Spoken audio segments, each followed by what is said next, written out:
Gracias por venir, bienvenidos.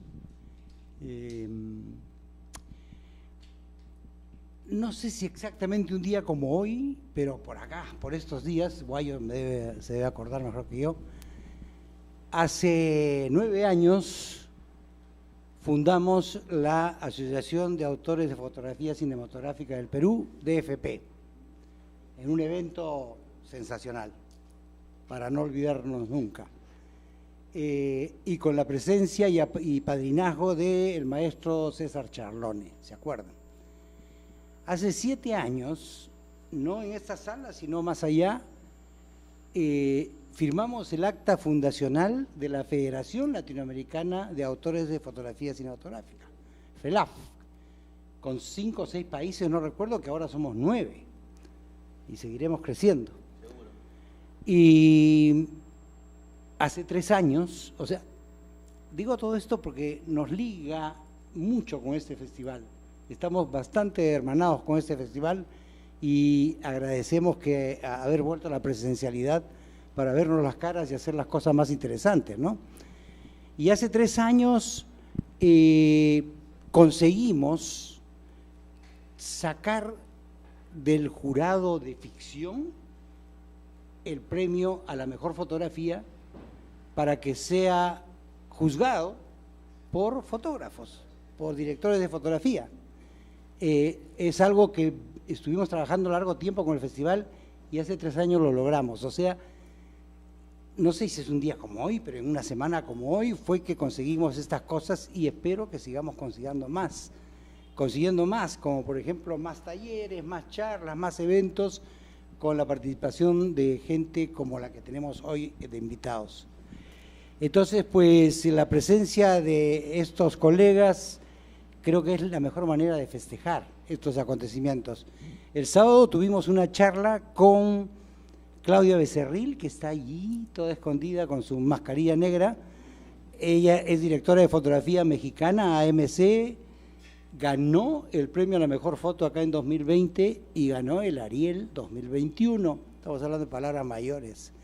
Entonces, y Claudia está acá y el sábado dio una charla sobre la mujer en la fotografía cinematográfica o algo parecido, ¿no es cierto? Vinieron pocas mujeres, increíble. Y hoy tenemos a Hugo Colache, que, bueno, quizás uno de los más importantes referentes de la cinefotografía argentina. No voy a decir qué ha hecho porque nos tomaríamos la hora y media de la conferencia. Y está aquí, ¿no?, para este evento y festejarlo de esta manera, conversando con él. Esto es de lo más informal, no hay, como siempre, una exposición para que al final pregunten, interrumpan, pueden preguntar, pueden acotar, cerrar párrafos con él. Aprovechen que pocas veces tenemos un maestro de esta catadura. Nada más. Yo quiero nada más que un aplauso por la presencia de Claudia y Hugo.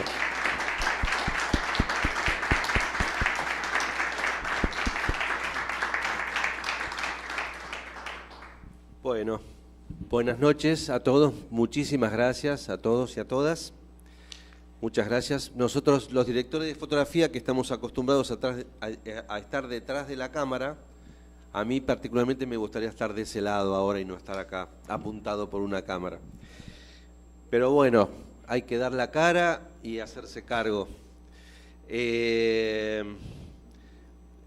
habían pedido que de alguna manera le diera un nombre a la charla esta y yo elegí algo así como, para no hacerlo tan formal, era como las peripecias de un director de fotografía que después de haber entendido de qué se trataba la sensitometría química, apareció el digital. Por lo tanto, uno nunca termina de aprender en este oficio. Cuando uno cree que sabe muchas cosas, hay que empezar. Y hay que empezar de nuevo y hay que replantearse lo que uno aprendió, y eso no es lo único. Hay que seguir aprendiendo y seguir aprendiendo. En este festival, por ejemplo, algo que yo no esperaba siquiera mencionar, es el formato 4:3 o 1:1, depende como uno lo quiera, porque he visto cuadrado realmente, y no una ni dos, sino 3 películas de las que hemos visto. Por lo tanto, es un aprendizaje. Si alguna vez un director o una directora me propone trabajar en ese formato, ya no voy a pensar que esta persona está loca o que ¿qué le pasó? No, voy a decir, qué moderno, buenísimo. Pero va a haber que hacer seguramente va a haber que hacer como un replanteo de lo que hablábamos hoy con los colegas de la composición, cómo uno tiene que pensar la composición de ese encuadre cuadrado. 16:9, 2:39 y ahora este formato 1:1, son desafíos a pensar que no están mal, simplemente que me parece que hay que replantearse de cómo uno encuadra. Lo que quiero decir con esto es que, nada, yo empecé casi, no digo adolescente, pero casi, a trabajar en Super 8, a divertirme más que trabajar en realidad, a divertirme en Super 8, del Super 8 al 16, en la escuela de cine, del 16 al 35, y después vuelta para atrás con el Super 16, y formatos y cosas, y HD, comerciales en HD, y cuando me quise acordar estaba con una cámara Red One, ¿se acuerdan de la Red One? Que era como casi la prehistoria ahora, ¿no? En ese momento 160 ASA, volvía al Super 8 del 160 ASA, era 80 y 160 el Super 8, entonces uno siempre está como volviendo para atrás, volviendo a los orígenes, replanteándose y volviendo. Y ahora tenemos unas cámaras extraordinarias de Arri, de Sony, ¿a cuál mejor? Ópticas. Había que decir, bueno, en ese momento era a la gente que quería invertir, no, en cámaras no invierta porque ahora con lo digital hay que invertir en luces de Fresnel que nunca se van a cambiar y te aparecen las luces de LED. No, compra óptica porque la óptica nunca va a cambiar y te aparecen las ópticas anamórficas y todo lo demás. O sea, no se sabe nunca lo que va a pasar en esta profesión. Es muy interesante. A mí la verdad que me parece como, lo podríamos tomar como un desafío, pero también lo podemos tomar como una diversión, como un juego casi. Un juego al que uno le pagan para jugar. Hay que jugar bien, o lo mejor que uno pueda. A veces uno pierde, a veces uno empata, a veces uno gana. Y como dijo Pili, les pido por favor que interrumpan y pregunten, porque yo tengo que hablar y va a ser muy largo. Si me dejan a mí solo, voy a hablar mucho y no, seguramente va a haber cosas, me pueden interrumpir en cualquier momento. Yo empecé a hacer fotografía sin saber qué estaba haciendo. Empecé a los 10 años, 11 años, a jugar con provengo de una familia humilde, de padres trabajadores, obrero mi viejo, caja de zapatos, núcleo de papel higiénico, era mi objetivo ese.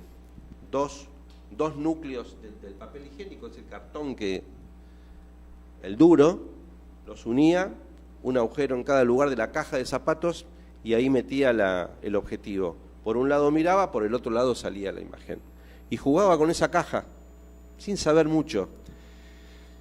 Me gustó siempre el tema de la cámara, me gustó siempre la figura del camarógrafo, que ahora podemos decir camarógrafo, camarógrafa, por suerte.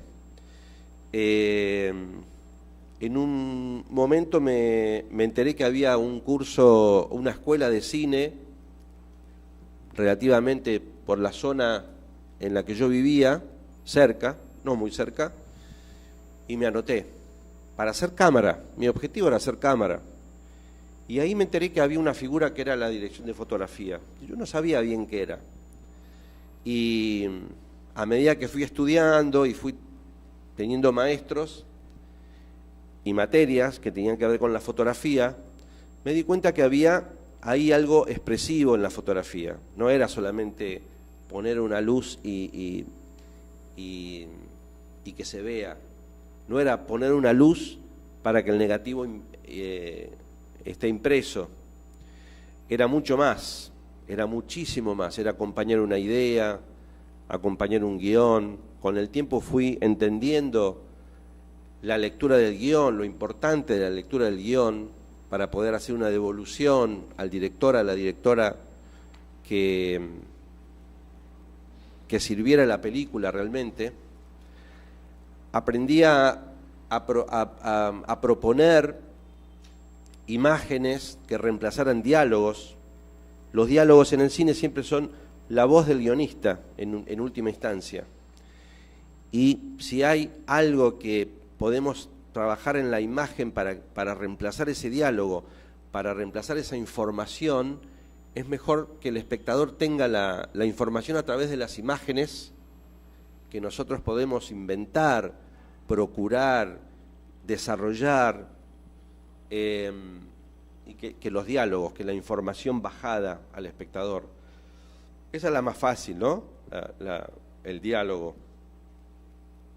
Y con el tiempo también aprendí a que una película tiene que tener indicios, tiene que tener indicios en el guión, a dónde nos va a llevar, y también en la luz, también en los encuadres, también en la forma de poner la cámara, en la forma narrativa. ¿Qué queremos decir cuando respetamos el eje de acción y dirección? ¿Qué estamos haciendo con eso? Estamos creando un espacio para que el espectador no tenga que estar pensando dónde estamos, salvo que en la historia querramos cambiar eso, querramos cuestionar al espectador, querramos sorprender al espectador, y que entonces transgredimos esa regla y le estamos dando al espectador como una nueva mirada, una inquietud o algo distinto. También con los colores, también con el vestuario de los personajes. Si un personaje se viste, por ejemplo, ¿no? Con una gama determinada todo el tiempo, y de repente cambia esa gama por algo que lo sorprenda al espectador, o que lo inquiete, o que intuya el espectador, estamos dando indicios de que algo en ese personaje está cambiando, algo va a pasar.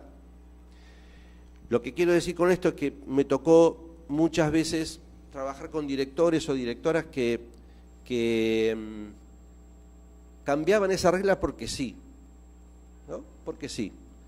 Y estaban desaprovechando una posibilidad de lenguaje, de cómo contar la historia, porque se les ocurría transgredir esas reglas y no conducían a nada finalmente. Entonces me parece que la función del director de fotografía, ya a mí me pasa a esta altura de las canas, que trasciende un poco la cuestión meramente fotográfica, ¿no? Meramente la elección de cámara, de lentes, de diafragmas, de luces.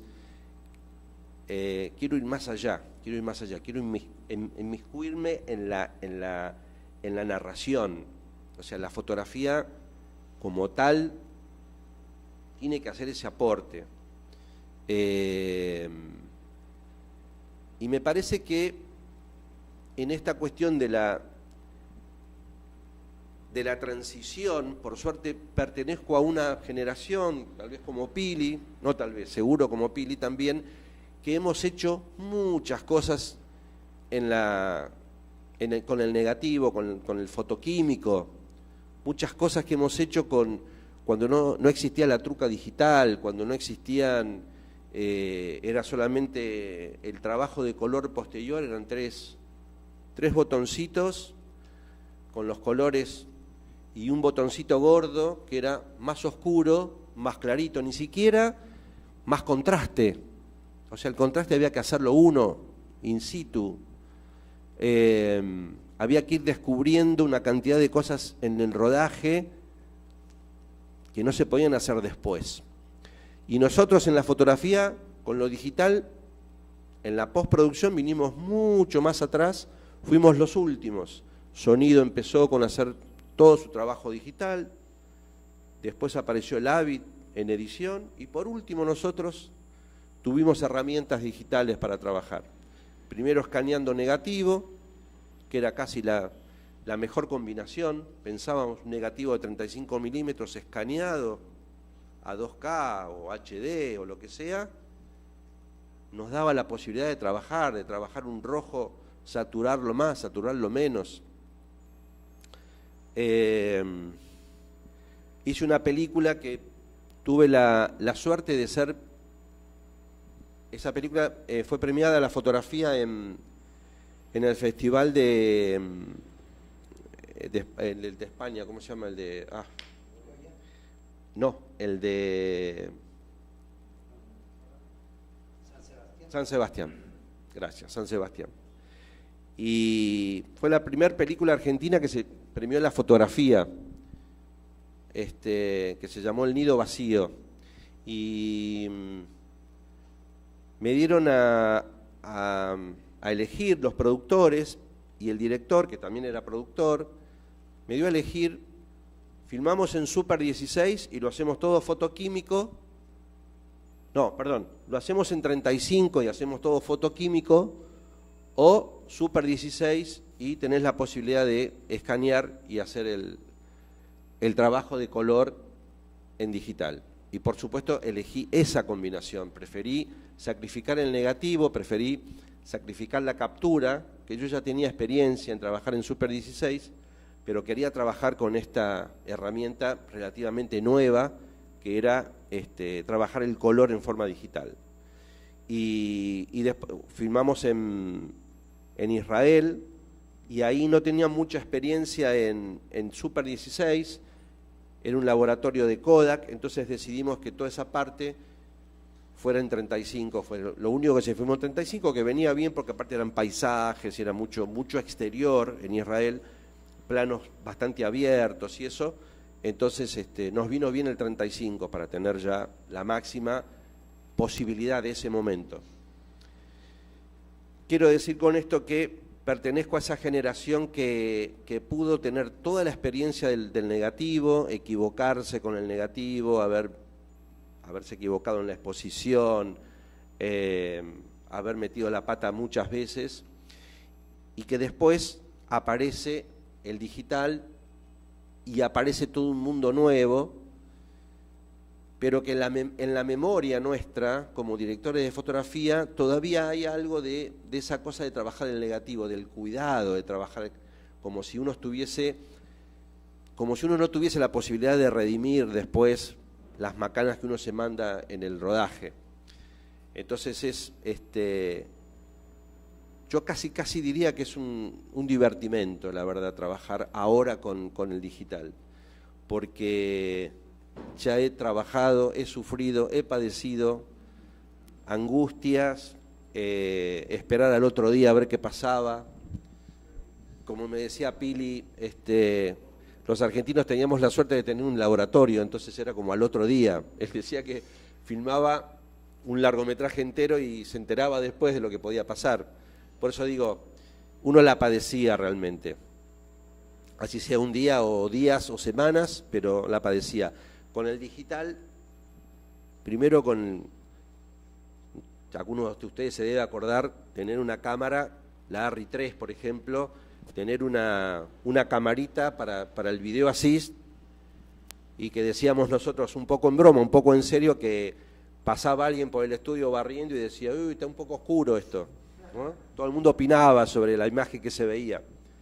Pero la verdad que es una buena experiencia en este momento tener lo digital, disfrutarlo, sacarle el jugo todo lo posible y sí, disfrutarlo. Yo creo que es una época de disfrute, en todo sentido.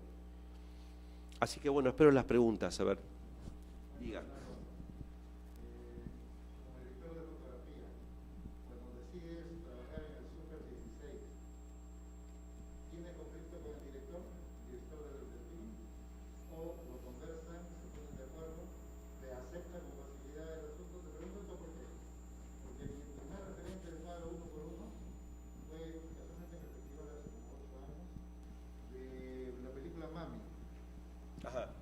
¿No? de Long.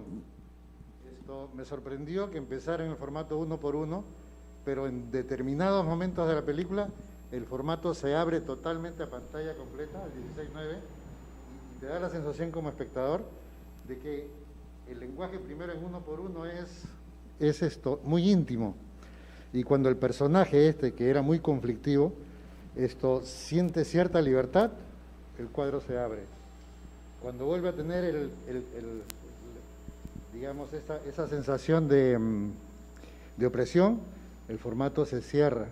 Y cuando termina la película, tiene 2 o 3 veces este abrir y cerrar de encuadre, y al final, para dejarte la película abierta, el personaje sale corriendo hacia, se supone, un abismo, y la película abre y termina sin llegar al abismo él, ¿no? Pero no sabemos si se tira, si se sintió libre o qué sé yo. La pregunta era, primero, si es que discutes con el director, y segundo, si es que tienes la posibilidad en postproducción de grabar a cuadro completo y después reducir las cosas. Y si eso también se discute con el director de la película.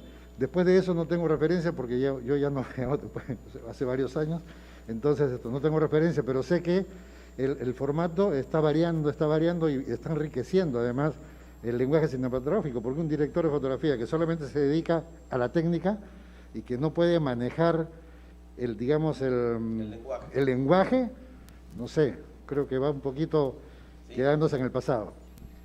A ver, son varias preguntas en una. Yo te diría lo siguiente, en principio,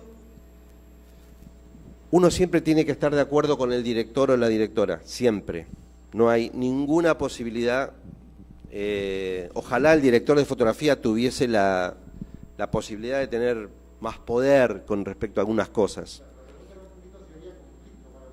No, ningún conflicto. Mirá, a mí me pasa lo siguiente, me dan un guión a leer y tengo como un método que es, lo leo,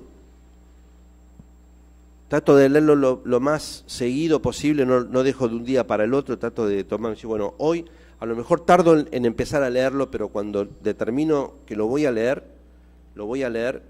de corrido, por varios motivos. El motivo principal es porque yo quiero participar de ese guión como yo fuese un espectador. El guión no es la película, y yo lo sé, yo sé que no es la película, pero es la herramienta que más cerca tenemos de lo que va a ser una película después. Y yo lo quiero leer como un espectador, no quiero estar viciado de la visión del director de fotografía que soy, no quiero estar viciado de mi propia profesión. Quiero sentir que estoy en una sala de cine, que me senté, que apagaron la luz y que empieza la película. Porque mi devolución al director o a la directora va a ser a partir de eso, como primera cosa. Entonces, todo lo que yo le proponga o todo lo que yo diga o cuestione de ese guión, que va a ser una película, va a estar muy ligado a confrontar, en todo caso, con el director o la directora. Confrontar directamente. Y necesito, en posteriores etapas, y la última etapa, la más importante, cuando yo ya estoy contaminado del director de fotografía, la más importante es el página a página, cuando se reúne las cabezas de equipo y que entonces todo el mundo le hace preguntas al director y vamos escena por escena, y ahí lo que sacamos es lo que yo digo, nombro, identifico como el deseo del director o la directora. Esa es la última chance de saber un poco, de extraerle al director o a la directora lo que desea. Y entonces después empiezan todos esos aspectos que tienen que ver más con lo estético, cómo lo contamos, cómo contamos esa historia. Y eso que vos decías recién del cuadro que se amplía, que se achica, yo creo que si eso funciona solamente como un tema estético, va a ser un problema. Si eso está metido dentro de la historia, y me arriesgaría a decir que el espectador no se da cuenta, pero algo recibe de eso, es probable que no se dé cuenta el espectador. Ojalá sea un espectador que esté tan embuido en la historia que no se da cuenta que la pantalla se amplía. No se da cuenta. Y si pasa eso, es un logro, es una obra completa. Si el espectador ve los hilos que mueven a los personajes, ve las estéticas y las cuestiones perimetrales de la obra, estamos en merma. O sea, hay algo que no se terminó de cocinar, que no se terminó de concluir para dárselo al espectador. No es porque no es porque el espectador o la espectadora tenga que consumir algo deglutido, masticado y ya. Lo mejor es que el espectador se vaya con algo, que le haya impactado algo, que le haya cambiado algo, tal vez. Pero, digo, todas esas cosas tienen que estar muy, pero muy habladas con el director, con la directora, muy de acuerdo, porque va a ser mejor hacerlo, mejor va a ser en qué momento vamos a ampliar, en qué momento vamos a achicar, en qué momento los actores van a tener que trabajar en función de sus personajes. Y es la obra cinematográfica, yo sigo creyendo que es una obra de conjunto, digamos. Es como, lamentablemente algunos directores o directoras a lo mejor no lo ven así, pero inevitablemente es una obra de conjunto. No es un cuerpo colegiado donde todo el mundo tenga la misma opinión y que valga la opinión de todos. Yo sugiero, mirá, me parece que tal cosa puede pasar, ¿qué pasa si hacemos esto? Trato de ponerlo en cuestionamiento, pero la decisión última la tiene el director o la directora, siempre, siempre. En ese caso, a mí me parece que se graba formato completo, con algunas marcas determinadas, como para saber que acá está lo importante, porque si no es muy complejo, y además, como yo soy de la idea de que el guión no es la película, el rodaje no es la película, es mejor dejar todo lo que se pueda para la edición. Entonces, si vos grabaste todo el tiempo en el formato 16:9, por ejemplo, y después hay partes que las querés achicar, se achica perfectamente, no hay ningún problema. Por eso lo digital es sensacional en ese sentido, como herramienta también, como lenguaje también, como herramienta narrativa, digamos.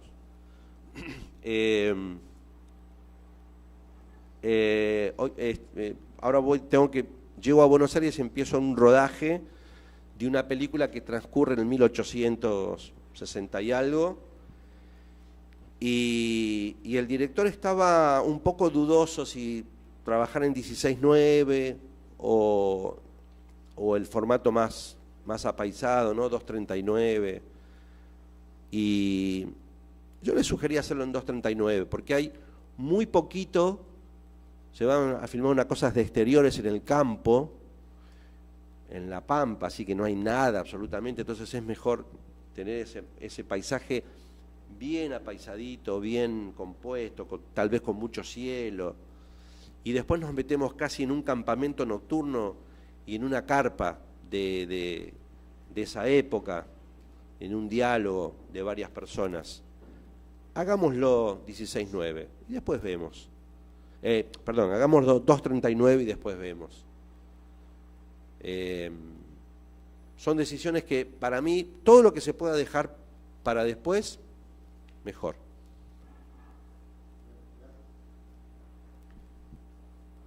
No se peleen, por favor, por la palabra, no se peleen. De a uno vamos.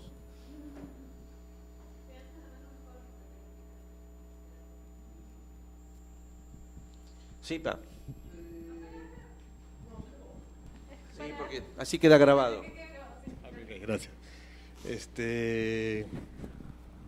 Si bien la charla es del negativo al digital, pero por experiencia propia, ahora se está regresando un poco también al negativo, nuevamente, ¿no? Todo esto que con lo que nos hemos formado, la mayoría, en lo que hemos podido tocar en, digamos, el celuloide, y lo que dijiste, por ejemplo, que cuando teníamos el tema del cine, cuando hacíamos en película, ¿no?, en celuloide, había como un cierto respeto que había en torno a cámara, ¿no?, en torno, digamos, también a ustedes, ¿no? Ahora que viene lo digital, como que todo el mundo tenía acceso a esto y como que se perdió eso, ¿no? Todo el mundo opinaba, todo el mundo hablaba, solamente ya con el tema del videosys, que incluso hasta la gente de agencia, cuando se sentaban, preguntaban qué eran esos bordes, qué son esos puntos, se va a ver eso, esas marcas de ahí, ese numerito se ve, todas esas preguntas, ¿no?, que aparecían, uno como sentía como molestia durante el rodaje, ¿no? Pero ahora que apareció el digital, todo el mundo tiene acceso a meterse en el monitor. Ya, ahora, vuelve el negativo y las herramientas que están trabajándose para lo digital, ¿tendrán que modificarse para volver a tener la esencia del negativo? O sea, porque la mayoría al menos acá, en esta parte de la región, no tenemos ya nada ya, ¿no? No tenemos ya ni para revelar, ni para proyectar, creo. Para proyectar sí, todavía. Perdóname, yo. Aunque hay. Pero me refiero, o sea, a eso, ¿no? Vuelve el negativo, al menos un rato, volverá, ¿no? Y todo esto, todas estas herramientas, todo el Da Vinci, todo esto que se creó, todo para sacar el jugo a todo a la imagen, cuando vuelva el negativo, otra vez como que vamos a volver a tener que controlar mucho más ese haz de luz que entraba, porque ahora solamente era como que lo retocas, ¿no? Sabes que hay algo, información de ahí y sabes que vas a recuperarlo, pero en ese entonces era una sola vez. Y después, porque ahora se dice, si algo falla, lo arreglamos en post. Pero ahora es como, si vuelve negativo sería como otra vez regresar a lo que se había aprendido, ¿no? Sí. Al proceso. Pasa una cosa, que la situación, desde ya me arriesgo a decir, no es una certeza, porque como dije antes, las certezas se caen después. Pero supongamos que una hipótesis que te puedo dar con respecto a lo que va a pasar con el negativo, o lo que está pasando con el negativo, son varias cosas. La primera que te digo es que aquellos que son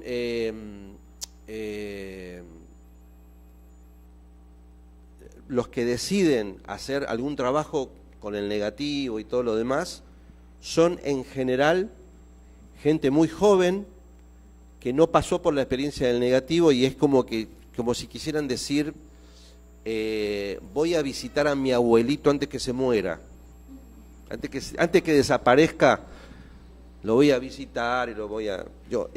hay algo de que le contaron y que quieren experimentar y que está muy, pero muy bien. La segunda cosa es que la gente que trabaja con el negativo en la postproducción, laboratorios y todo eso, también es gente más joven. Digo, gente joven de 60 años. Yo estoy más cerca de los 70, pero... Y no tiene la experiencia de aquella gente que vivió toda su vida del negativo, en los laboratorios y en la postproducción. Entonces, hay una situación de trabajar con el negativo, revelar el negativo, hay que ver qué pasa con eso, y de ese grupo que se anima a hacer un trabajo con negativo, es el registro. Después lo escanean o hacen algo y lo terminan en digital. Yo no sé si todos pueden hacer la experiencia completa del fotoquímico. Me refiero a la última experiencia que yo tuve, fue una coproducción con España, que el productor español me dijo, todo bien, pero vamos a terminarlo ni se te ocurra pensar en digitalizar el negativo, nada, lo hacemos fotoquímico. Bueno, ok. Y fotoquímico, yo ya sabía que había que registrar con negativo. Yo me tomaba todas las precauciones, sabía que era uno de los últimos negativos que yo iba a filmar y feliz de hacerlo, feliz de tomar todas las precauciones, de hacer una carta en cada escena, de poder... Después se revelaba en España que estábamos como... Había una persona que se mandaba una vez por semana el negativo y me daba un informe, está todo bien, lo hice de acuerdo a la carta, ok. Y después una persona con la que me senté hizo una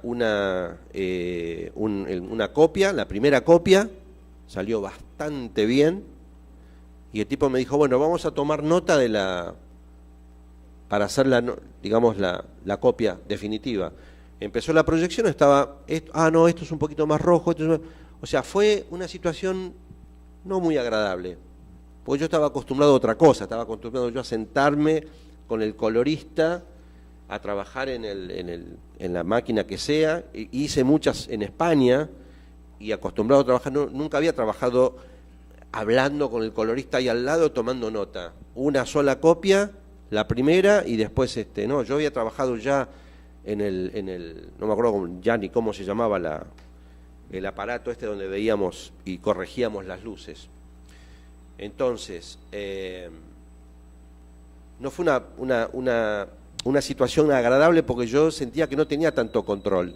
Entonces, yo no creo que el negativo sea algo que subsista por mucho tiempo. Me parece que pertenece como una élite ya ahora un poco sofisticada de algunos personajes y de algunos directores con mucho prestigio en Hollywood, alguno que hizo o que sigue haciendo las películas en negativo. Pero vuelvo a una cosa un poco más elemental, ¿no? Y yo diría, los espectadores, aún los espectadores avisados, preparados, cinéfilos, si no supieran y uno les pregunta, ¿está hecho en negativo esto o está hecho en digital? Nadie se va a dar cuenta. Yo tenía un juego cuando filmábamos mucho en negativo que había mucha disputa en ese momento sobre... En Argentina había mucho Kodak y Fuji, que estaba entrando mucho. Entonces, un día vino a dar un seminario un director de fotografía, Ricardo Aronovich, que se formó en la Argentina, pero vivió en Brasil y después se fue a Francia, hizo toda su carrera en Francia, ganó César, qué sé yo. Tipo muy prestigioso, muy técnico. Y él tenía, por ejemplo, la siguiente frase, ¿no? Yo no sé cómo hay directores de fotografía que filman con Kodak. Insólito, ¿no?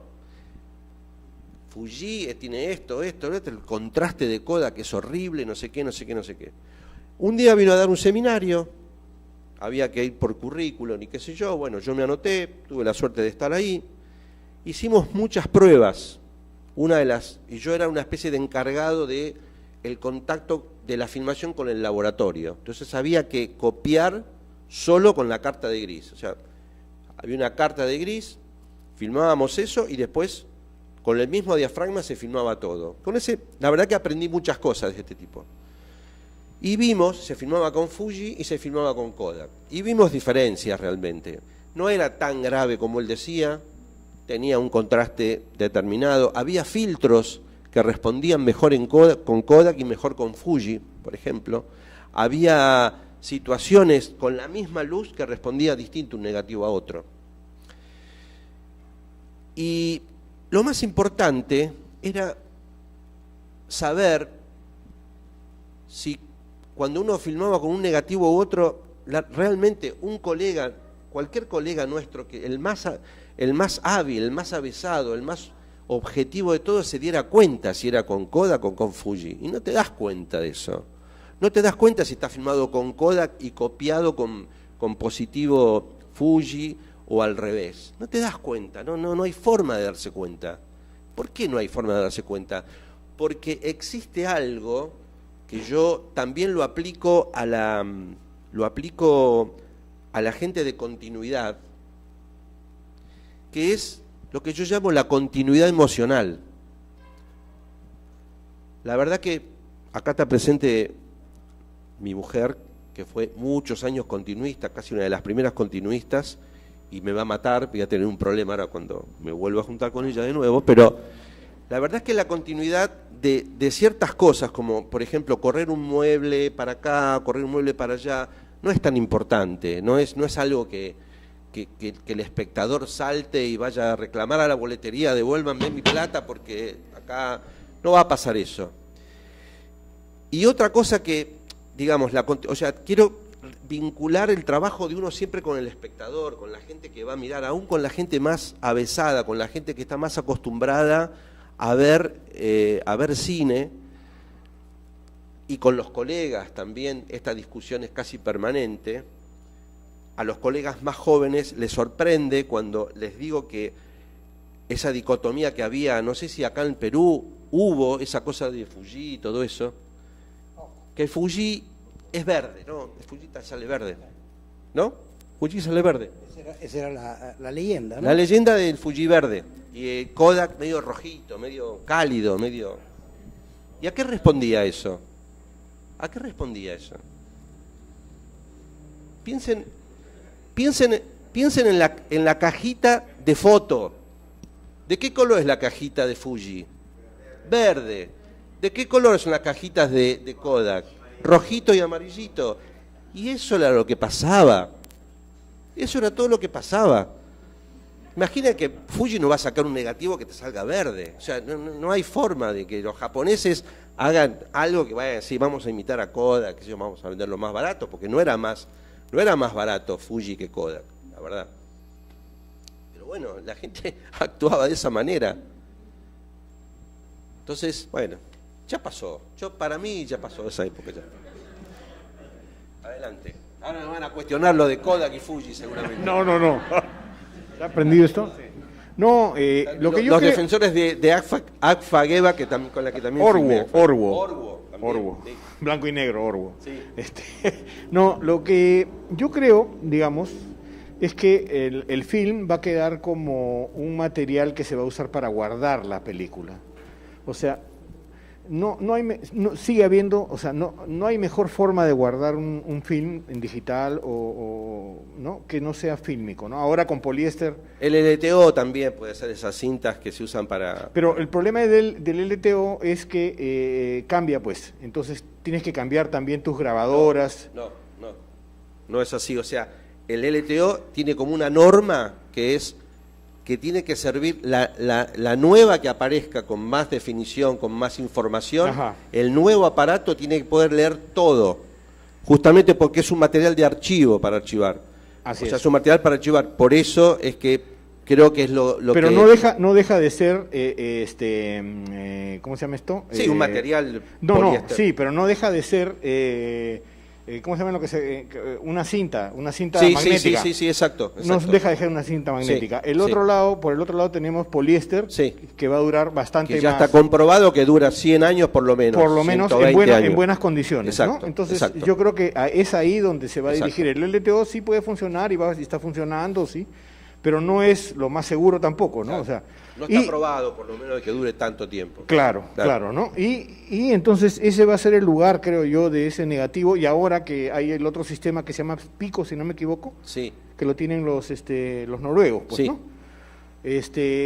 Que te permite guardar, además, ya en un sistema que no es el fílmico, sino guardas todo como si fuera digital, pero en una película, sí, ¿no? Entonces, ahí creo que va a ser el lugar. O sea, ya el resto, como dices... Claro, no es un lugar no va a ser un material de registro, sino de archivo y de memoria. Un material de archivo y de memoria, ¿no? Que eso es va a ser lo más lógico, digamos, además. Sí, totalmente de acuerdo. Solo una cosita. Mucha gente decía que el DVD iba a durar 100 años y hay que tener cuidado con esas declaraciones de los 100 años en el mundo digital. Yo quería hacer una pregunta, quizás me estoy adelantando en el tiempo a mi pregunta, pero estoy buscando información. Ustedes hablaron del proceso fotoquímico, luego hablamos del digital y ahora viene uno nuevo, que son los escenarios virtuales generados por computadora, donde justo estaba hablando con Andrés hace unos minutos antes de iniciar y le estábamos conversando, le estaba contando que en estos mundos virtuales tenemos casos de mucho éxito y todo el mundo está apuntando a trabajar eso, que son el Mandalorian y otras producciones de Disney, donde tú tienes una pared grandota, ¿no? LED, muy cara, muy cara, pero implica que la fotografía, ahora el director de fotografía ya no está trabajando con el equipo de iluminación, montando luces, buscando escenarios. Si tú dices, aquí quiero una montaña, ¡pum!, te ponen la montaña. Aquí quiero que sea mediodía y es mediodía todo el día, porque es un mundo virtual. Mi pregunta era, quería saber si habías escuchado sobre eso en Latinoamérica, si alguien lo está usando, alguna experiencia. Esa era mi pregunta. Muy pequeña, no importa. No es pequeña, no, para nada. Has tocado una fibra tremenda, porque acá saben que dentro de muy pocos días empiezo el lunes a filmar una película, 4 días en el campo, real. De hecho, este sistema se llama Unreal. Y después tengo 4 días más o 5 días metido en un estudio donde se va a hacer un atardecer y sobre todo mucha noche de este campamento de 1800 y pico. Se va a hacer, y ni el director de arte, ni yo, ni la vestuarista, ninguno sabemos, nunca hemos pasado por esta experiencia. Hemos hecho pruebas, hemos hecho, casi me pongo a llorar porque mira, todavía estoy preocupado por eso. Hemos hecho un montón de cosas y es como si la persona que estuviese ahí, la persona que coordina eso, fuese un vendedor de autos. Peor, un vendedor de autos usados. Ponele, ¿viste? Porque un vendedor de autos 0 kilómetros, bueno, se hace cargo de la fábrica, pero un vendedor de autos usados es como más complejo. Tenés que tener mucha fe para comprar el auto. Por suerte la gente que está ahí, que está haciendo los escenarios 3D y todo eso, está muy bien. Te digo algo que aprendí en estos días con respecto al Unreal. La preocupación, y es una película de muy bajo presupuesto, se va a filmar en 3 semanas, pero hicieron un acuerdo para poder desarrollar este sistema. A los tipos que lo tienen, que son los únicos en Argentina que lo tienen, les interesa porque es una forma de promocionarlo. Entonces entraron en la producción, digamos, entraron financieramente en la producción, no cobrando tan caro. Aparte tienen todo el equipo de cámara, todo es de ellos. Y lo que sucede con eso es lo siguiente. En estas pruebas que estuvimos haciendo, yo sentía que había algo del director de arte que fue el que más lo va a aprovechar, porque él es el que diseñó una cosa, por ejemplo, 360, diseñó el 3D 360 y le dio una cantidad de materiales, ¿no? De 1860, entonces es como carretas, caballos, vacas, qué sé yo. Y yo veía con absoluta sorpresa, o sea, ellos utilizan un sistema de 3D, pero con mucha, para no hacerlo tan costoso, para no generarlo ellos directamente, tienen una biblioteca. Entonces tienen, por ejemplo, vaca pastando. ¿Y podemos poner unas vacas más allá? Sí, tú esperás 5 minutos, te ponen las vacas pastando. Y las vacas pastando, están pastando ahí, y se mueven y miran como las vacas que se la pasan comiendo todo el tiempo. Hay algunos caballos, un caballo que corre así, unos pajaritos que salen de un árbol. Y es realmente... Y entonces sentía que tanto el director como el director de arte querían perfeccionar un poco más eso y a ver un poco más. Además se tiene que filmar con niebla en el Unreal, en la pantalla, y niebla en el real. Entonces en un momento les dije, a ver, me parece que estamos poniendo mucha atención en ese fondo y no estamos prestando atención a lo que va a estar acá, que van a estar los actores, que van a estar, va a haber elementos escenográficos reales, va a haber una carreta, va a haber pedazos de unas carpas, va a haber fuego real, no solamente en la pantalla, sino real. Va a haber fuego real, con un señor que va a estar ahí con una cosa de gas y que corte y lo apaga, porque si no, por ejemplo, eso funciona con una cajita en la cámara, es una cajita que lee una cantidad ¿cómo se llama esto? Que es cuando uno filma con croma y le pone marcas cuando la cámara se mueve. Marcas, exacto, bueno. Sí, marcas de track en todos lados, pero o sea, hay, no sé, cientos de marcas de track en todo el estudio. Por si la cámara va para atrás, va pescando eso. La cuestión es que cuando vos ves el 3D, hay un árbol que tapa una casa.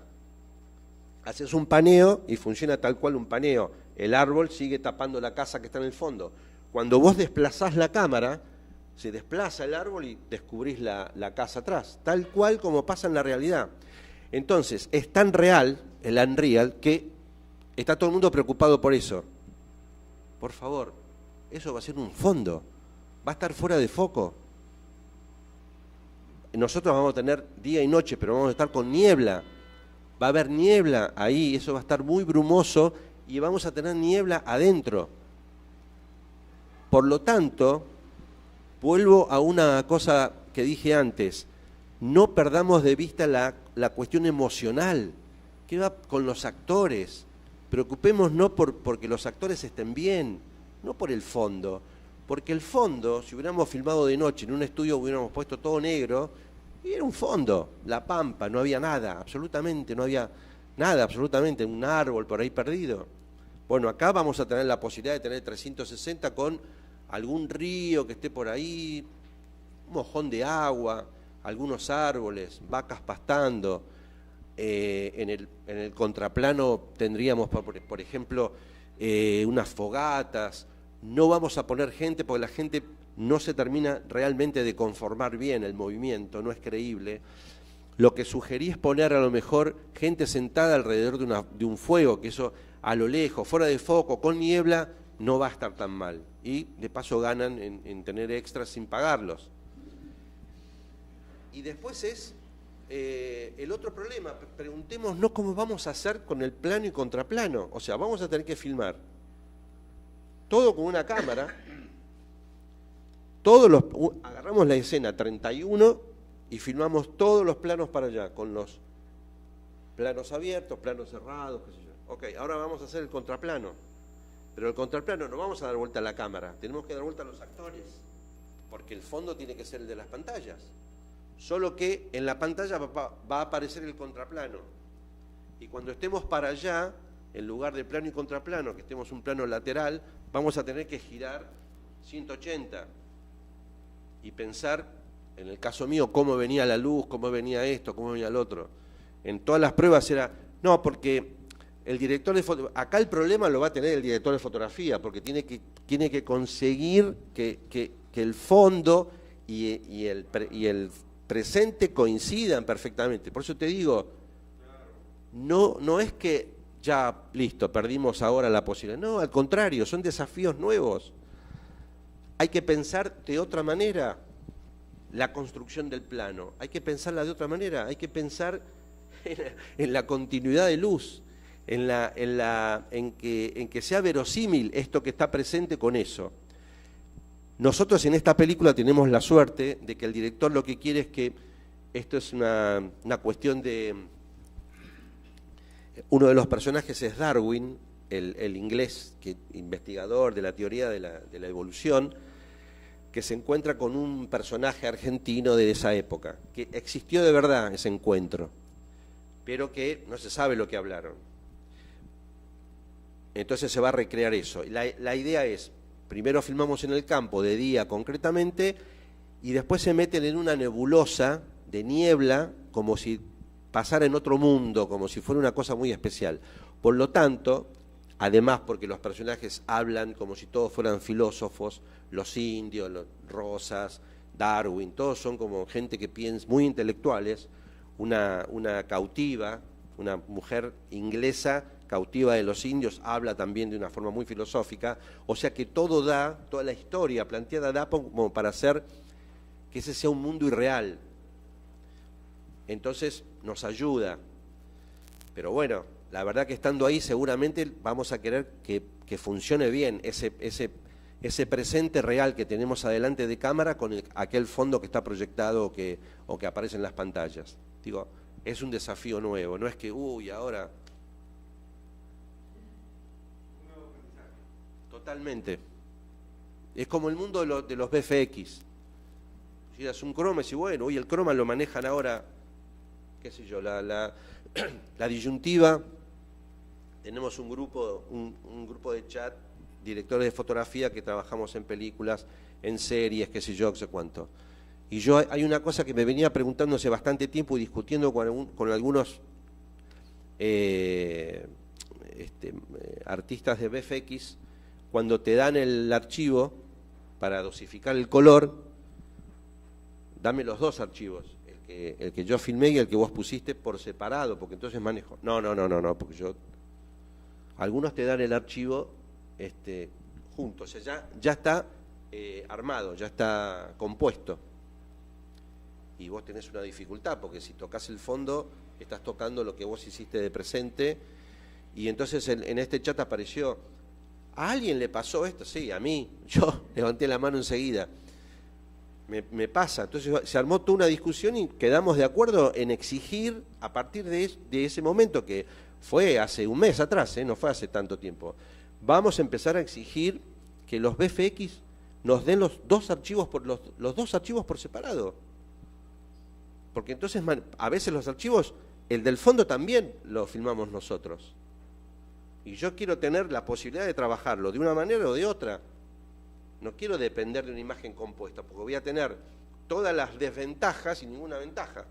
¿Se entiende lo que digo? Entonces, bueno, con esto va a pasar lo mismo, solamente que es peor, lo tenemos que resolver en el set. Y a veces vos podés tocar la pantalla, podés bajar el nivel de pantalla hasta un punto, porque empiezan a eliminar píxel de la pantalla, entonces la calidad empieza a mermar si vos bajás mucho. Entonces le tenés que pedir que lo que se genera en 3D no supere determinado nivel de luminosidad, porque entonces a vos te permite trabajar con un diafragma digno, 2.8, 4, qué sé yo, no me obliga a trabajar en 8, porque la pantalla es muy luminosa y... ¿Se entiende? O sea, es muy complicado. Tenemos trabajo, no te preocupes que vamos a tener trabajo. Adelante. Hola, buenas noches. Buenas noches. Respecto a ese tema, yo quería acotar y hacer este comentario. Tuvimos la oportunidad de trabajar en un comercial de publicidad para estos POS y CPI, pero lo bueno de esto fue que lo hicimos en dos ocasiones distintas. Entonces, ¿qué pasó en la primera? La primera, el DF, de hecho, camión de luces y todo un tema, creo lo hizo pensando que era un comercial como tal cual lo puedes filmar sin la pantalla. Cuando nos dimos cuenta de esto, con el gaffer y todo, fue en el segundo proyecto, que pasaron meses obviamente, y que el tema de la luz de la pantalla era tanto porque era mucho para lo que las luces que necesitaba en realidad para poder hacer bien el proyecto, porque era un tema de que no necesitabas tantas luces porque se veía muy reventado o que no lo podías trabajar muy bien ahí. Entonces, como usted lo menciona, tenía que solucionarlo en el momento. Entonces, mi pregunta, y también de hecho aprovechar esto, era ¿cómo es que ahora, según el guión, lo piensa manejar? Porque de hecho tiene una historia que contar en función de la película que va a grabar. Entonces, tiene mucho que ver respecto a las luces que va a utilizar para este proyecto. Obviamente no creo que sean luces tan grandes, Fresneles, no sé, ¿no? Y si de hecho anteriormente ha tenido la oportunidad de filmar con las pantallas o es la primera vez que va a trabajar con estas pantallas 3D. Sí, es la primera vez. De hecho no lo hice nunca todavía. No solamente va a ser la primera vez, sino que todavía no lo hice. Fui a ver, hice pruebas con cosas adelante, como con el director de arte hicimos como si fueran parte de las carpas de este campamento de tiendas de campaña, digamos, de 1800 y pico, que era como la guerra contra el indio y no sé qué, y había unas tiendas de campaña. Entonces pusimos unos cartones con unos trípodes, y los cartones con los trípodes, yo saqué fotos del monitor que teníamos como referencia, que no era todavía el monitor adecuado para verlo. Saqué fotos y lo único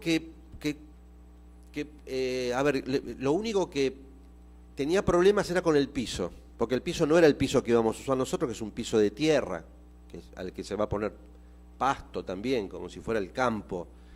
Teníamos el piso plástico que reflejaba la luz de la pantalla y eso.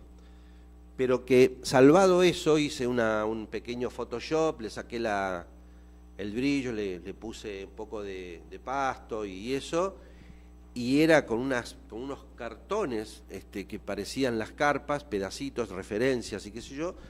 Me imaginaba con un poco de fuego real que iba a haber ahí, que iba a pegar perfectamente. Las luces tienen que ser igual. ¿Qué luces utilizaría si estamos en el medio del campo, filmando de noche, es lo que yo pienso, ¿no? Lo que yo pienso en este momento. ¿Qué me pasaría a mí filmando en el medio del campo a las 3 de la mañana, de noche? Aparte de cagarme de frío, pero bueno, no importa, es otro tema. ¿Qué luces pondría para esta situación si yo tuviese la certeza de que con determinada cosa se viera el campo en la noche, la profundidad del campo, no una cosa negra? Suponete que tengo una cámara muy sensible ¿y qué material tendría? Y la sensación, lo que yo estoy construyendo todavía mentalmente para poder desarrollarlo, y de lo que no estoy tan seguro si eso va a funcionar, digamos que yo estoy pensando en esto como el primer objetivo, pero que tengo que tener alternativas, plan B, plan C, plan Z, porque no sé con qué me voy a encontrar realmente con todo eso. Lo que digo es, tengo que pensar en algo conocido para mí, que es, por ejemplo, una calle nocturna, una calle cualquiera, con la iluminación pública de una calle, y el director o la directora quiere que esa calle no es lateral, sino que se vea en profundidad. Bueno, yo entonces, y alguien que viene caminando y todo eso, puedo pensar alternativas. Si hay posibilidades, puedo meter una grúa con una luz más o menos potente para crear un contraluz que brille un poquito la calle y que tenga lectura, pero no me puedo pasar mucho para poder tener lectura en el fondo. ¿Qué es lo que quiero decir con esto? Que yo empiezo a pensar la luz de esa escena dominado por lo que ya está. O sea, tengo que estar bajo la dominación de lo que yo exponiendo a 2.8, ponele, pueda ver esa profundidad de la calle, porque si la directora o el director me pide de ver la profundidad, es porque yo interpreto que es lo que ella quiere ver, o lo que él quiere ver. Por supuesto que lo hablo. ¿Te parece que se vea todo? ¿Querés? Sí, quiero que se vea todo. Entonces, si es así, se tiene que ver todo. Entonces, tengo que partir de lo que ya está. Yo dependo de esa situación. Y a partir de ahí construyo para adelante lo que después dramáticamente funciona con los actores, con los personajes. Y estoy pensando en eso, como si yo te dijera, las pantallas y lo que se vea, por más que la ventaja que tengo, yo puedo mover un poquito la luminosidad de este fondo, cosa que no me pasa con la iluminación pública, ¿se entiende? Acá yo puedo manejar un poquito, pero no mucho. Entonces, bueno, estoy dependiendo de ese fondo. ¿Cuánto quiero que se vea ese fondo? ¿Cuánto? ¿Con qué luminosidad? ¿Tiene que ser creíble? ¿Puede ser fantástico que se vea? Que un colega que no sepa que yo hice eso diga, che, pero esto es demasiado lo que se ve en el fondo. ¿Qué le hiciste? ¿Con un croma? ¿Qué hiciste ahí? Bueno, puedo pasar eso, pero el público, la gente que va a consumir eso, qué sé yo, no sé si se va a dar cuenta. Para mí lo más importante sigue siendo lo de adelante, es decir, lo que voy a poner. Si tengo que poner un Fresnel, voy a poner un Fresnel. Si los tengo que iluminar con el fuego, a lo sumo, bueno, trataré de tener un Sky Panel con efecto fuego, o un tubo fluorescente adentro de la carpa, llena de velas. De hecho, estoy planteando en qué momento va a haber velas, muchas velas, en qué momento va a haber menos velas dentro de las carpas. Y yo siento que la preocupación pasa por el director y el director de arte con el fondo. La preocupación del gaffer pasa por cómo voy a colgar los tubos en esta tela de la carpa, que todo el mundo tiene preocupaciones diferentes a las mías, en realidad. Entonces digo, bueno, no soy el único preocupado. Hay un montón de gente que va a estar preocupada y que después los actores van a querer ser, uno va a querer ser este personaje argentino, que es el personaje de la historia muy conocido, y otro, el que hace de Darwin, va a estar preocupado por parecerse a Darwin, que nadie sabe cómo hablaba Darwin, cómo que hacía o que no. Entonces digo, dejemos a que, hay un dicho que es tiremos los melones, las sandías, lo que sea, adentro del carro, que cuando el carro empiece a andar, se van a acomodar solos las sandías, no hace falta pensar cómo acomodarlas de antemano. Y un poco estoy pensando en eso también. Espero que se acomoden las sandías y que... Me inquieta, no me puedo dormir si no me hacen la pregunta. Bueno, quería hacer un comentario un poco acerca de lo último que se estaba hablando, ¿no? Siempre hemos tenido desafíos técnicos, muchísimos desafíos técnicos, y siempre hemos tenido que adaptarnos a esos desafíos técnicos. Pero la fotografía no es solamente la técnica. Para mí, a riesgo de ser demasiado maniqueísta, el que es técnico es el mecanógrafo. El que usa la técnica y crea una imagen es el escritor. Esa es la diferencia. Y entonces, a todo esto yo digo, no solamente hay que aprender a manejar estas nuevas tecnologías, sino también, además, crear una imagen y transmitir un sentimiento y aportar a lo que quiere decir el director y lo que dice la historia. Eso nos eleva a categoría de autores. Y mi comentario es porque quería preguntarte algo, es una preocupación de todos hace muchísimo tiempo, ¿no? ¿En qué momento nos van a reconocer como autores? ¿Qué tema? ¿No? Porque, o sea, y además autores que nos van siempre, de alguna manera, dando de hachazos a los tobillos cada vez que aparece una técnica nueva. Apareció la colorimetría y prácticamente en un momento dado, prácticamente como que nos apartaban, porque yo he visto, felizmente estuve solamente de visita, pero estuve en un rodaje de un comercial, en la que el director hablaba con el colorista y no hablaba con el director de fotografía. Y en una época en la que el color, los coloristas, bueno, este acceso al Da Vinci y todo esto, la gente no entendía cómo eran las cosas. Y finalmente poco a poco, como tú dices, los melones se fueron acomodando y de alguna manera también hemos tenido que imponernos. Así como cuando por ahí un cabeza de área dice, no, yo soy el que decido la paleta de color.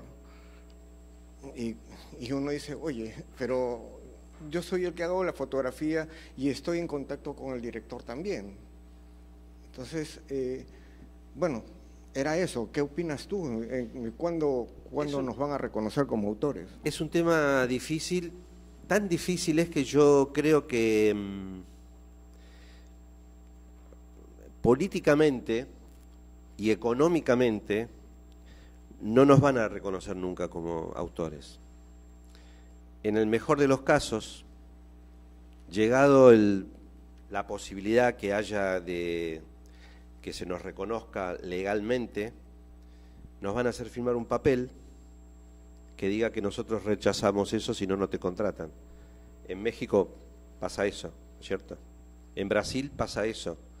Uno dice, México lo logró hace muchos años, Brasil lo logró hace muchos años, Alemania lo logró hace muchos años. Creo que en Alemania algo te reconocen.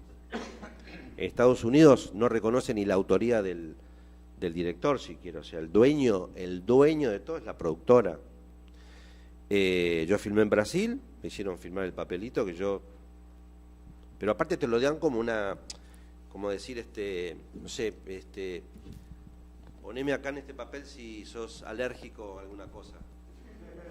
No es, mirá, viene un abogado, te explica, nada, es como una... Entre las cosas que firmás eso también, ese papel también. Cuando lo lees decís, pero yo estoy... No, sí, pues esto es normal acá, qué sé yo, firmar. Y tenés que firmar. Nosotros hace muchos años venimos bregando por eso. Cuando formamos la asociación, yo soy el socio fundador junto con Marcelo Iacarino, fuimos los dos los que trabajamos. Yo fui a hacer un trabajo a España y me traje los reglamentos de la Asociación Española y ahí con Marcelo los adaptamos los dos, nos íbamos turnando, trabajando en un artículo, en otro, hasta que después se lo dimos a una... Bueno, primero hicimos reunión de 10 directores de fotografía más, que esa fue la recomendación de los españoles, me dijeron no vayan a ser democráticos, se hace una reunión, de hecho se había intentado hace muchos años y no se pudo. Esto hay que trabajen ustedes dos, llamen a 10 personas que más o menos crean que están de acuerdo con esto y una vez que están en estas 10 personas, ahí recién hacen una reunión multitudinaria. O sea que conozco el tema desde el inicio en nuestra asociación. Entonces, había voces en contra inclusive, no podemos ser autores porque el director te dice cambia esto, qué sé yo, pam, y uno va y lo cambia, entonces la autoría no es tal. Para un poquito. A ver, el músico que tiene autoría, ¿acaso los directores no le dicen, no, ¿sabes qué? Acá necesito algo que tenga más ritmo, o menos, o que tenga tal cosa, o eliminar tal cosa, o no sé. Y el que decide en qué momento va la música o lo que sea, es entre el director y el editor. En qué momento va, qué volumen en la mezcla. O sea, el músico hace 3, 4 músicas en tal cosa, y después lo entrega eso. No tiene potestad para decir acá va música, acá no va música. O sea que si esa persona que está cuestionada o que está supervisada por el director o la directora tiene autoría, nosotros también. ¿Por qué tenemos autoría?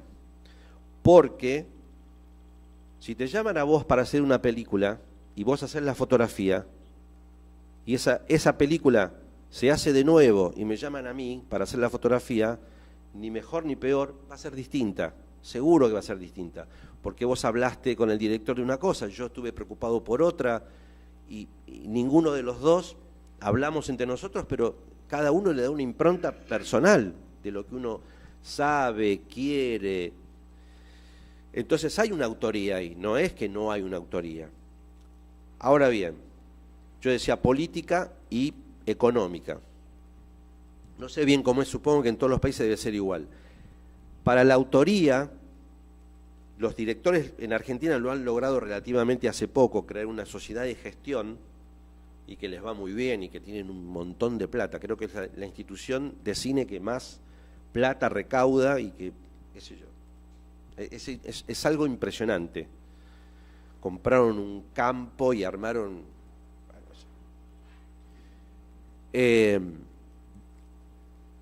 un abogado al que fuimos a ver, tipo muy vinculado con la política, nos dijo lo siguiente: lo que se reparte por autoría es una torta, y ahora lo tienen los autores, los directores, los últimos que entraron, los actores tienen también una parte que son por interpretación, no por autoría, sino por interpretación, que esa es una variante que nosotros habíamos buscado también. Entonces, eso es una torta que se reparte. O sea, son tan poderosas ahora estas sociedades de gestión que ya tienen, si alguien se quiere hacer el loco y tratar de sacar un pedacito de esa torta, tienen abogados, tienen diputados, tienen senadores, y que ellos no nos van a permitir. Entonces este abogado lo graficó de la siguiente manera. Ustedes imagínense un cuarto donde están los autores, los músicos, los intérpretes. Los directores estuvieron haciendo fuerza para entrar en ese cuarto, tratando de abrir la puerta, porque una de las cosas que a mí se me había pensado en decir, bueno, nosotros no tenemos la capacidad para armar una sociedad de gestión. Le decimos, por ejemplo, a los directores que gestionen por nosotros y ellos van a llevarse su tajada y nosotros... Bueno, el tipo nos dice, imagínense a los directores tratando de abrir esa puerta desde afuera, golpeando, insultando a los de adentro, qué sé yo, hasta que logran abrir un poquito y se metieron. Y ahora ellos forman parte de los que empujan la puerta del lado de adentro para que no se abra más esa puerta. Porque cuanto más entren, la torta se tiene que repartir entre todos. Entonces, no hay posibilidad, creo que no va a haber posibilidad de eso. Y sí, nosotros somos autores, la verdad que somos autores de la luz, también compartida con los directores de arte en un punto, también compartida con vestuario, también, y yo creo que es difícil, pero que nosotros en una época éramos más los brujos de la tribu, como decía un amigo, éramos más los brujos de una tribu. Éramos los que teníamos un aparatito, nadie sabía muy bien qué pasaba, no toda la gente miraba por cámara.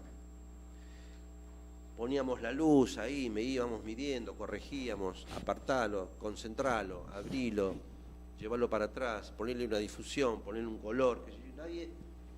Nadie veía bien lo que iba a pasar ahí adentro. Y al día siguiente, solo nosotros sabíamos solo lo que iba a pasar, nosotros, ¿no? El que tenía más imaginación se lo imaginaba más, el que tenía menos, pero algo iba a pasar. Ya era un milagro al día siguiente que apareciera una imagen revelada. Y si esa imagen después tenía que ver con lo que se estaba contando, bueno, ya mucho mejor. Pero ahora, de alguna manera, como vos decías, en los comerciales, la verdad que los comerciales no es tan importante. Es una fuente de vida, es una fuente de trabajo muy importante, donde mejor se gana, pero la verdad que tiene que ver con las empresas. Y si el director trabaja con el colorista, después corre riesgo él, y si tiene que hacer una retoma la va a tener que hacer él, y el costo para la productora, y todo uno tiene que trabajar lo más honestamente posible, hacer lo que se puede, lo que le piden, y esto viene a colación por lo siguiente. Las series son una mezcla de largometraje, donde uno tiene un poco más de autoría, hablando de la autoría, uno tiene un poco más de autoría, y la publicidad, donde uno tiene cero autoría. Simplemente diciendo, bueno, me gustaría esto color rojo. No, el rojo es la competencia, no se puede. Ya, listo. Hasta a partir de ahí ya uno no tiene ninguna autoría. Las series tienen que ver algo de eso tiene que ver, porque hay supervisores, hay showrunner, hay una cantidad de cosas que que están muy por encima de uno, están muy por encima del director, o sea, somos todos empleados realmente, con un poco de creatividad y a divertirse, qué sé yo. La suerte es tener un showrunner cuando es director y showrunner también. Eso, de alguna manera, uno tiene un aliado ahí, en un punto. ¿Alguna pregunta más? Porque como acá hay streaming, hay un límite, ¿no? No tenemos libertad tampoco. Una pregunta tuya, Pili, que me intriga tu pregunta. A ver, me prometiste ir a fondo, Pili. Dale. ¿Te acuerdas cuando hacíamos analógico? Nosotros manejábamos 3 valores, ¿no? 64, 100 y 125. Sí. Y si era de noche, 400. Pero el 400. Cuando pasaste, o si no, empujabas porque no habías comprado la película con Kodak, ¿no? Pero 400 estamos hablando de blanco y negro. No, 400 color, después vino el 500, ¿no? Pero llegar al 400 color fue bueno, 320, era sí, en el sí, momento. sí. Triex, ¿no? Pues blanco y negro. Pero el blanco y negro, por Sí. eso. Y de repente llegas, dos diferencias siento yo. Una, lo que hablabas hace un rato, que nosotros mirábamos por un visor y nadie más que nosotros sabía lo que estaba pasando o que iba a pasar. Ahí hay una gran diferencia con el Totalmente. digital.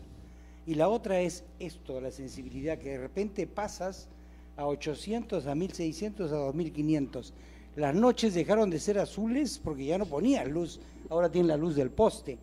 Y nosotros ese código lo hemos superado, ahora la noche puede ser amarilla. Sí. ¿No? ¿Cómo sientes ese paso? ¿Qué te acomodaba mejor? ¿Qué te acomoda mejor?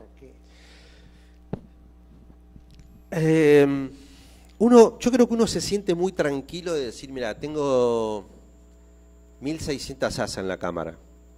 Nativo, una palabra nueva, nativo. Recomendación del fabricante. Uno hace pruebas, después uno ve, qué sé yo, por ahí puede ser así o no. Ahora, ¿cuántos puntos más de diafragma serían eso? Porque vos decís 400, 800. Yo hice La Ciénaga de punta a punta con una película de 800 asas. Y a mí me parecía que era impresionante, que tenía una sensibilidad. De hecho, según me dijeron los de Kodak, fue la única película, largometraje que se hizo de punta a punta en la historia de Kodak con ese negativo que había salido lo promocionaba para filmar de noche, qué sé yo, que no tenía grano. La pelota no tenía grano, tenía un grano terrible. Y además, si mi preocupación era siempre, había visto una película que habían utilizado la película normal, 320, 500, qué sé yo, después la 800, que no era más que un par de tercios, porque si uno lo piensa en esos términos. Y saltaba el grano entre una escena y la otra. A mí no me va a pasar eso. Yo quiero hacer esta película como si fuera. La idea que yo tenía era, de hecho, con la directora, con Lucrecia Martel, era filmarla en 16 milímetros, en Super 16. Y la productora no quiso hacerla en 35. Entonces dije, bueno, esta película va a tener grano un poquito y va a parecer un Super 16 bien ampliado. Pero lo que resultó de eso, mi experiencia fue que el espectador, yo mismo, a los pocos minutos, a lo mejor ves un poquito de grano de entrada, pero después ya no se ve más grano. Ya está, el ojo lo supera eso, y ya no ves más grano, ya ves la textura que tiene que tener y se acabó. Y después tomar partido yo creo que yo personalmente lo tomo como herramientas. O sea, vos le das una llave inglesa, una tenaza, no sé qué, a un cirujano y el tipo no va a saber qué hacer con eso, o lo va a hacer mal lo que haga, si el tipo no tiene nada que ver con la mecánica, porque por ahí el padre fue mecánico y lo sabe hacer. Y al revés, le das una serie de herramientas quirúrgicas a un mecánico y tampoco va a saber qué hacer. Yo creo que son herramientas que uno tiene que aprenderlas, probar, equivocarse, y hasta que den el punto. Y después te va a servir de cómo utilizarlo en cada proyecto que tengas, en cada largo, en cada escena a veces. Cómo utilizar esa herramienta en beneficio del relato en general. O sea, no tener un prejuicio a priori sobre eso. Yo qué sé, yo creo que si tuviera que filmar ahora una cantidad de cosas que filmé en su momento, las haría distintas, las haría diferentes. Una es por las herramientas nuevas y otra es porque mi criterio también cambió, qué sé yo no soy el mismo director de fotografía de hace 10 años atrás. Hace muy poquito hubo una movida justamente de los directores, gracias a la plata que tienen los directores, agarraron un montón de películas argentinas y las pasaron a digital, con esto, con lo otro, qué sé yo, o sea, la remasterizaron, esa es la palabra. La remasterizaron. Entonces, casi no llamaban a los directores de fotografía, no se sabía bien. Ahora tengo un problema con otra película que quiero estar. Pero para El lado oscuro del corazón me llamaron. Me dijeron, che, ¿querés pasar? Yo, sí, claro, por supuesto. Tenía la posibilidad, tenía el tiempo y pasé ahí. Y trabajás con un colorista, ¿no? Igual que si estuvieras haciéndolo digitalmente. Y yo pensaba, pero yo no puedo cambiar. O sea, esa película es lo que era yo como director de fotografía en ese momento. No puedo trasladar eso porque tengo una herramienta digital que me lo permitiría a traicionarme al que yo era hace 15 años atrás, 20, 30 años atrás. Lo único que hice en ese momento fue una noche inventada, una especie de noche americana rara, que yo había hecho con unos filtros. Imagínate lo que era esa época, que agarré una gelatina una gelatina neutra, ND6, las de Kodak, las gelatinas, ¿te acuerdas? Le hice un agujero en el medio para poder tener el valor de la exposición en el medio y el resto que se fuera todo como diluyendo. Pegado al lente, eso daba, no se notaba el agujero recortado por la tijera, que lo recorté yo mismo. O sea, lo que yo hubiera querido hacer en ese momento, lo que yo pensaba que quería hacer y no lo podía hacer, sí lo hice 30 años después con una herramienta que me lo permitía hacer. Pero todo el resto no, porque todo el resto yo no sabía que podía existir algo más adelante. Lo que me lo planteé. Bueno, eso fue, lo único que hice fue sacarle un poquito de foco. Eso que yo ponía alrededor, que era más oscuro, lo que yo quería en realidad era que no tuviera importancia, que estuviera fuera de foco. Yo no sabía cómo hacerlo. No, le puse gelatina, le puse vaselina, le puse toda una cosa ahí. No daba, era demasiado ficticio. Y ahí lo pude hacer graduado, perfecto. Solamente le hice un poquito de fuera de foco, nada más. Aprendizajes de esa época, cuando uno podía hacer todas esas cosas. Esa misma película, teníamos que hacer en Montevideo una lluvia. El personaje venía caminando, no existían las torres, las cosas de FX, que ahora vienen con unas torres, con unos tanques que ellos te hacen la lluvia como uno quiere. Era un bombero que estaba acostumbrado a apagar incendios. El bombero venía con una cosa y si no te corría te mojaba todo. No, pará. No, apuntá para arriba, regulá, que sea un poquito más que caiga, bueno, que eso, hasta que el tipo aprendía, qué sé yo. Los chicos metían un gorro de baño que hay en los hoteles para las mujeres que no se quieren a lo mejor mojar el pelo. Tenían eso para tapar la cámara y que no se mojara cuando el bombero estaba practicando. En un momento, bueno, está todo. Era una gorra chiquita, estaba bien estirada.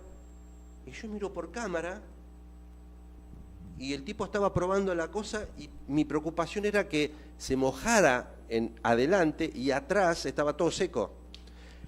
Y con esa gorra ahí, eso teñía todo y no se notaba si atrás estaba seco. Había un solo chorro de agua, que era más o menos a unos 10 metros de la cámara, abarcaba 10 metros alrededor. Y dijo, no, deja la gorra puesta. No, me decía el ayudante de cámara, ¿cómo? No, vamos a hacer. No, deja. Filmémoslo así. Y así se filmó. Entonces, por esa situación que me dio tanta satisfacción, una gorra de baño que me dio una satisfacción enorme, yo cada vez que filmo con lluvia le pongo un filtro fog. ¿Se acuerdan del viejo filtro, el fog 1, 2, 3? Le pongo un fog y todo es maravilloso. Está mojado en todos lados está mojado. No hay ningún problema. O sea, no le pongo ya una gorra porque ya me da vergüenza, me van a decir, pasa con lo que cobras, vas a poner una gorra de baño, entonces le pongo un filtro que parece una cosa más profesional. Pero bueno, yo creo que la respuesta es, todas son herramientas. Hay que aprender a usar esas herramientas y ver en qué momento uno las usa, para qué sirve cada herramienta. Me parece como un método que a mí me resulta eso, digamos, ¿no? No reniego, no tengo prejuicios. Me parece que uno también le teme a lo nuevo, ¿no? Uno puede temerle a lo nuevo porque uno ya no es tan joven, ya no te interesás por las cosas, por otras cosas.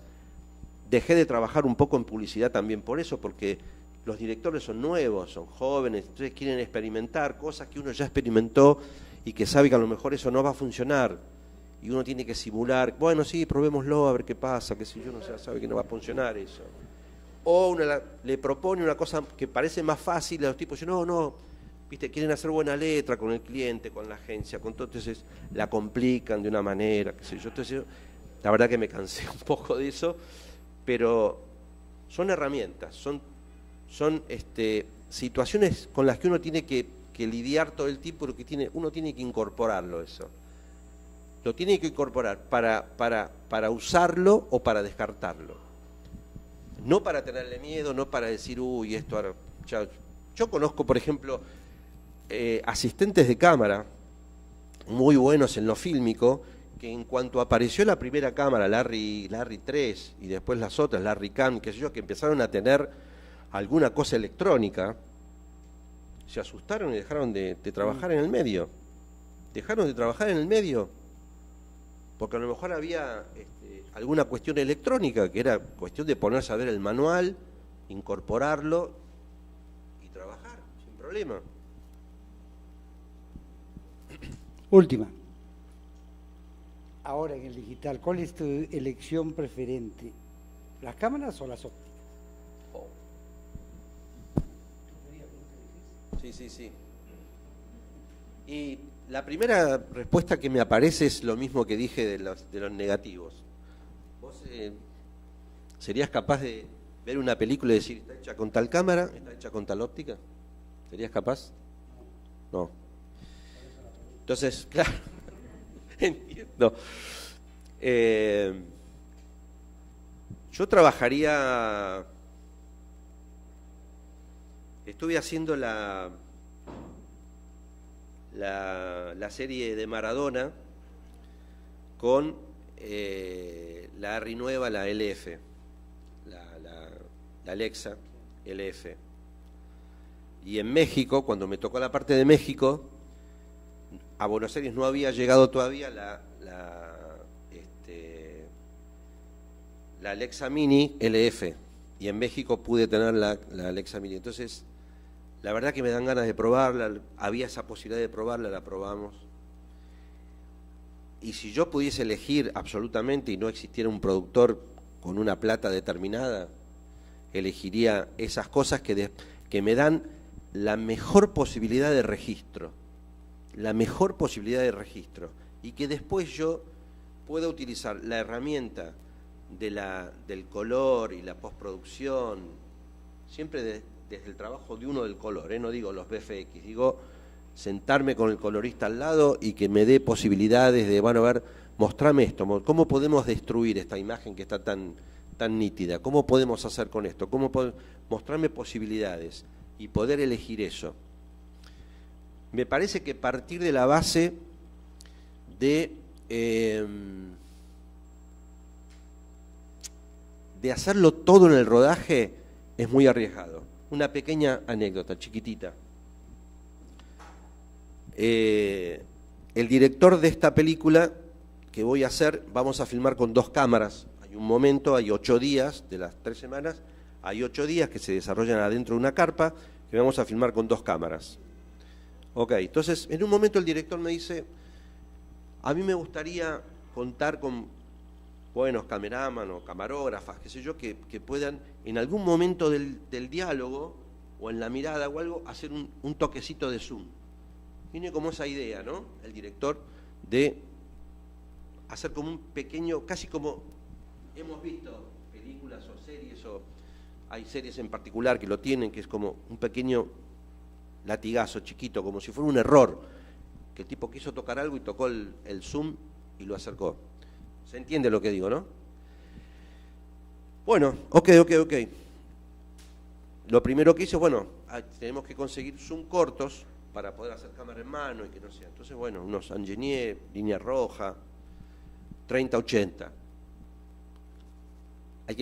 Hay uno que lo provee la empresa que provee todo y otro que hay que conseguirlo aparte. Sale caro porque solamente le alquilas eso, sale caro. Bueno, qué sé yo. Empecé a pensar. Y le digo al director, ya una consulta, vos ya tenés, leemos el guión, vos ya tenés idea en qué lugar querés que... No, bueno, porque eso va a depender de lo que me den los actores, cómo van a funcionar los personajes, qué le van a cambiar al diálogo, como siempre. ¿Por qué no hacemos una cosa? Lo que vos querés no es ir de un plano abierto al ojo, acá. Es un 15, 20% de achicar. ¿Por qué no lo marcás? Lo filmamos todo, bien, normal, con el plano que vos querés. Y después en edición, cuando tengas la película, cuando veas todo esto, que lo tengas ahí, decís acá, de acá a acá, hacemos una entradita, así, a una velocidad determinada y a un porcentaje determinado. Y después eso, no hace falta pasarlo por VFX, yo lo hago con esa indicación, lo hago en la sala de color. Y es un 15%, un 20%, estamos filmando con una buena cámara, con ópticas buenas, con resolución buena, con RAW, estamos teniendo, por suerte nos dan unas tarjetas con mucha capacidad, o sea, podemos usar el RAW y qué sé yo, tenemos de sobra para hacer eso, en el lugar donde vos quieras. Y narrativamente es más seguro, porque después a lo mejor no te gusta lo que pasó. Te gustó en el momento y después cuando ves la película, a lo mejor eso que vos querías hacer no está funcionando. Y es un riesgo. Y además es más costoso para la producción porque hay que alquilar 2 zoom, uno que es por afuera del paquete. Bueno, entonces lo vamos a hacer así. Y digo, qué sé yo, es como, viste, no sé, depende. La respuesta, Pili, es depende. Bueno, ok, muchas gracias. Un aplauso para... Gracias, muchas gracias.